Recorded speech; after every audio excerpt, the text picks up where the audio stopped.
Hello and a very warm welcome to the LSEG Sustainable Growth podcast, where we talk to leading experts about a wide range of topics covering sustainability, business and finance. I'm your host, Jane Goodland, and this week I talk to Jaakko Kooroshy, who's the Global Head of Sustainable Investment Research here at LSEG. And today we're talking about new research on physical climate risks. In 2024, global average temperatures reached their highest level on record, driven by a combination of long-term warming trends and a powerful El Niño. And in the first half of 2025, extreme weather has driven insured losses above $80 billion this year, nearly double the 10-year average. So the new research is really important to help us develop a better understanding about these risks. So hold on tight, let's hear more from Jaakko. Well, hello, Jaakko, and very good to see you. It feels like you are a very familiar face on this show. I think this is number 3 that you are actually coming on the show. So welcome back, and delighted to see you today. It's great to be back. You are a regular now. So you're here today to talk about LSEG's most recent research around physical climate risk, and it's called the Net Zero Atlas. And of course, this is a report that we have been publishing for quite a few years now, haven't we? What year are we on now? I can't recall. This is the 5th edition now. Wow, 5th edition. Okay, cool.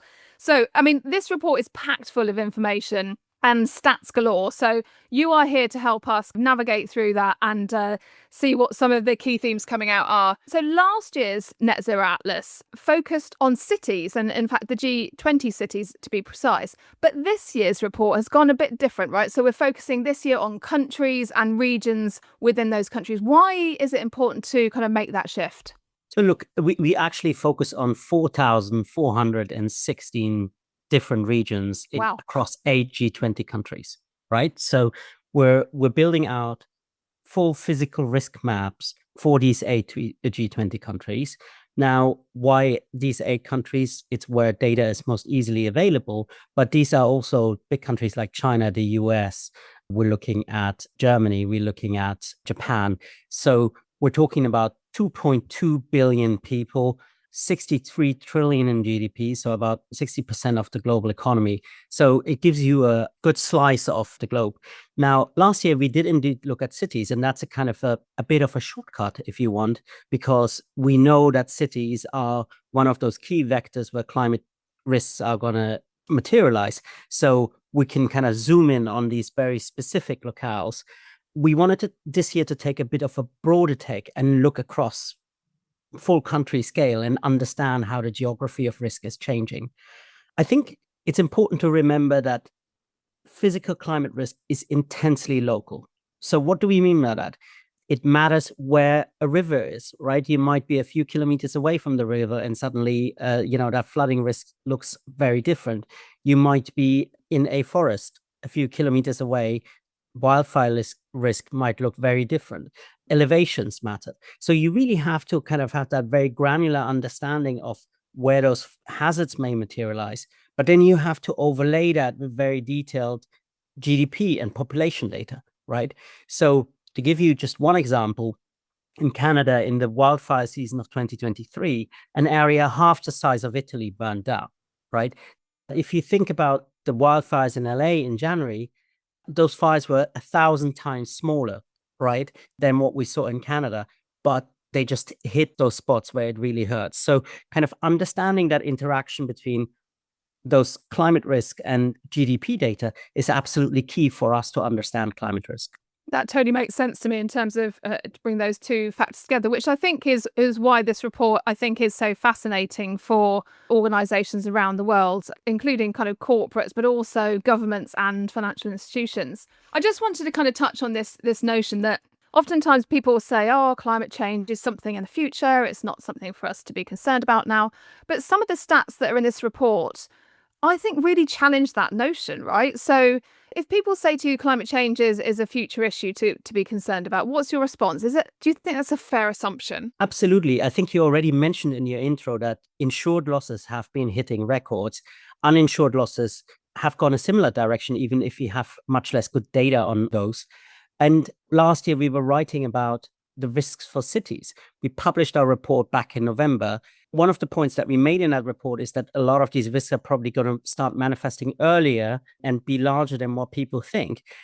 in January, LA was on fire, and it hit certainly earlier than what we thought. So there's a kind of dynamic there where things are starting to shift, and we're starting to realize that a lot of this is going to materialize in a much more significant and much more nearer term way than we think. And I think we also need to be mindful of the fact that financial markets are forward looking, and markets are starting to price in these risks, whether it's in insurance markets or in real estate, etc. And so that will bring a lot of these impacts forwards for people when they're thinking about their mortgages or home insurance or things like this. Yeah, that's a really good point, actually. I think let's just stay on this kind of time horizon thing for a moment, because if you haven't been paying attention, it's 2025, and that means it's 25 years until mid-century. It's kind of the magic 2050 number. I mean, it's quite incredible to think that it's only 25 years until the middle of this century. But anyway, in your report, you basically do some modelling around what kind of physical climate risk could look like mid-century, and you use the scenario which is on a 2.4 degree scenario. So that's kind of looking at, well, what if the world warms by 2.4 degrees? What would be happening, right? So in that context, like, how credible is that 2.4 scenario? And in that scenario, what are the most significant threats from your perspective? Look, of course, nobody knows exactly how much emissions will go into the atmosphere by 2050 or by 2100. And so what warming scenario we will end up in is uncertain. And one of the things that's really important is that we obviously end up in one of those lower warming scenarios rather than those higher warming scenarios. What we model here is a high emission scenario, right, where emissions go up towards the middle of the century and keep increasing. You end up with 2.4 degrees around the middle of the century. And so that's where we're pegging those stats. But even if you think about lower emission scenarios, we would probably hit those 2.4 degrees a couple of decades later. And obviously the margins of uncertainty in these scenarios are significant, and they are significant in the projections as well. So what we're saying here is we're today at 1.3 degrees. This is a 2.4 degree world. It's certainly something that we're on the track for somewhere in the second half of the century, perhaps a bit earlier by 2050 if we're in our high emission scenarios, or a little bit later if we accelerate climate action. But we are currently globally in a well above 2 degree scenario. So that gives you kind of a realistic picture. So not only plausible, it's quite possible, which is quite sobering. So let's move on to what all this potentially means for economies. So the report looks at a number of hazards, and I'm keen just to understand those a little bit more. And then perhaps we can think about how those hazards manifest in terms of economic impacts. Yeah, so we look basically at 5 different hazards. Cyclones, so those are hurricanes, and if you're in the Atlantic, or typhoons if you are in the Pacific, heat waves, water stress, flooding, and wildfires.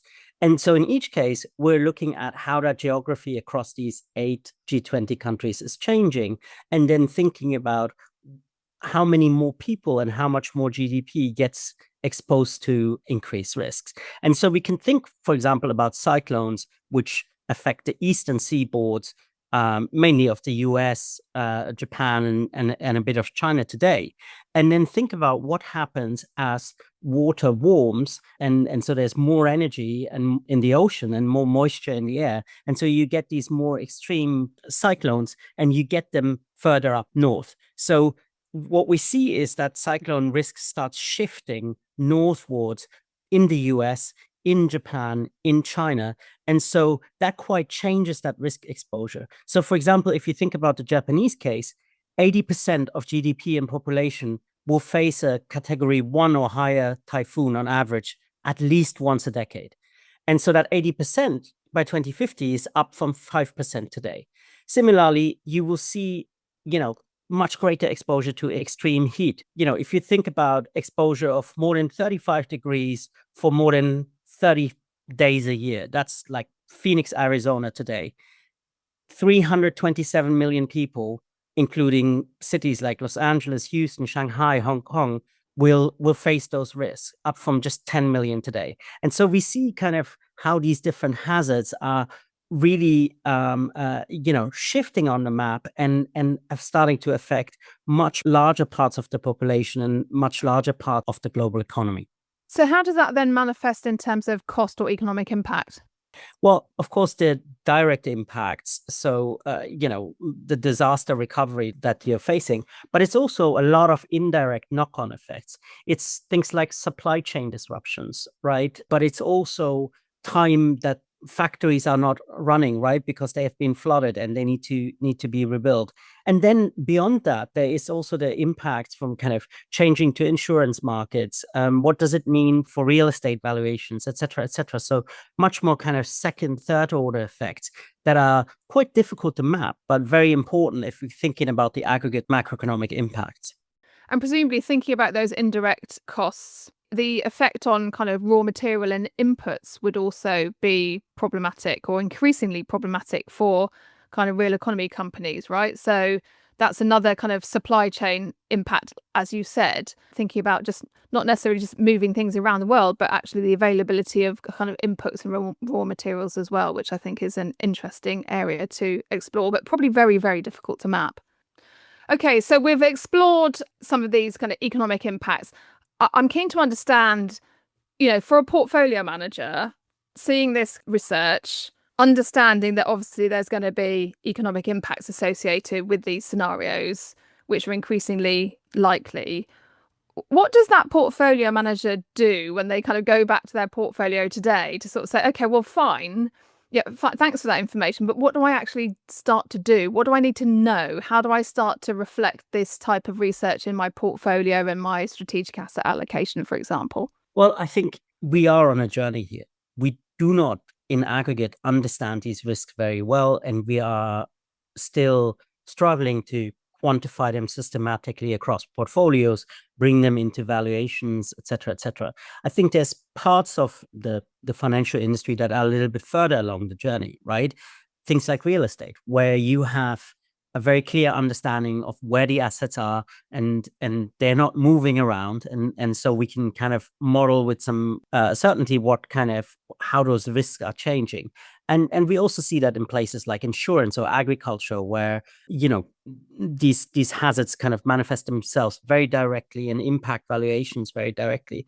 But I think by and large, our understanding of how physical risk changes asset valuations, growth trajectories, etc., is still quite haphazard, right? And we're still in the phase where we are starting to develop these tools and starting to get really a feel for those geographies. Most portfolio managers know what companies they own, right? But they don't necessarily know what assets those companies own, and they probably don't know where exactly those assets are, right? Especially if you're running large diversified portfolios. So it's quite hard to actually systematically aggregate this up. And so what we're seeing at the moment is people developing a lot of tools, trying to estimate what those impacts might be, how you start pricing that risk in, and getting a feel for that shifting topography of climate risk. And that's really what we're kind of trying to do in this report. And there's many other similar research efforts out there to kind of start building that bottom-up picture of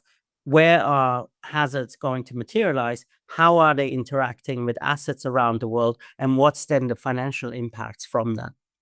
So I'm guessing the other thing that kind of fits into this picture is around information and data availability, and also an investor being keen to see what a company's climate transition plan might be, particularly in the context of what that company might do in terms of adaptation and or kind of mitigation around some of those physical climate risks. So all of these things start piecing together, which is why I think LSEG, we speak a lot about climate transition plans, but it's for this very reason that actually it provides a more fulsome view about kind of an organization's exposure to risk such as what we're talking about today, right?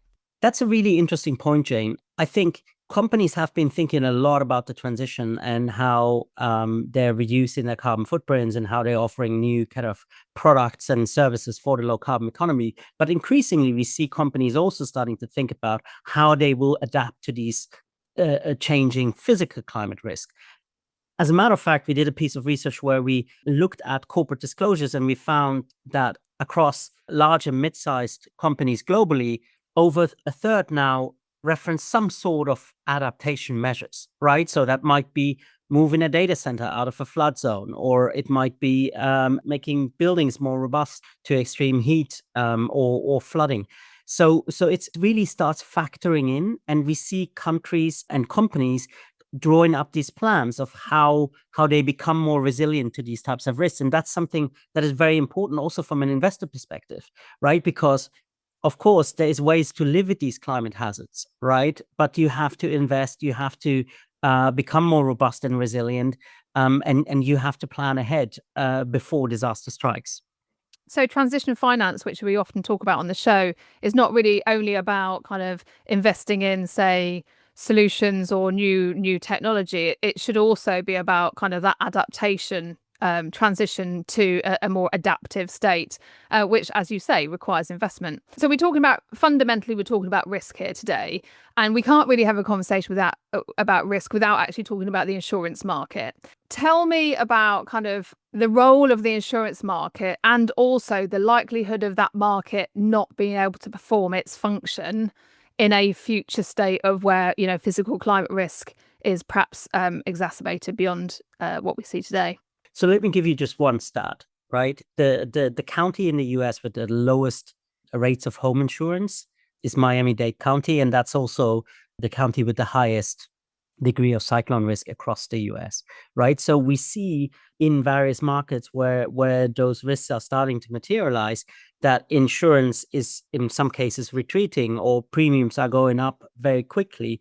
And so there's a lot of pressure on the industry to start adapting. And actually, I was a month ago at New York Climate Week. There were a lot of insurance companies out there, and also local regulators of insurance companies that are thinking about, okay, how do we factor these risks in?